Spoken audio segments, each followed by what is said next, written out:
Portugaliýanyň prezidenti Türkmenistana sapar bilen gelmäge gyzyklanma bildirýär. Portugaliýa Respublikasynyň prezidenti Antonio José Seguro Lissabon şäherindäki Ajuda milli köşgünni duşanbe gün geçirilen resmi kabul edişliginiň dowamyna Türkmenistanyň Portugaliýa Respublikasynyňky adatdan naşary we dowly ygtyýarly ilçisi Maksat Şarif bilen geçiren gysga söhbetdeşligini geljekde Türkmenistana sapar bilen gelmäge gyzyklanma bildirýänini aýtdy.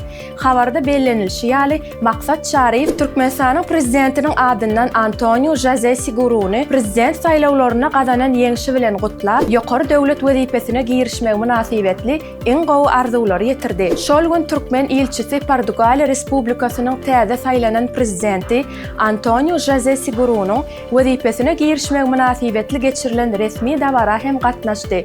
Sizi dünýäniň hem de ýurdumyzyň täzelikleri gyzyklandyrýarmy? Onu Türkmen portal bilen galyň. Bize agza bolmakly hem unutmaň.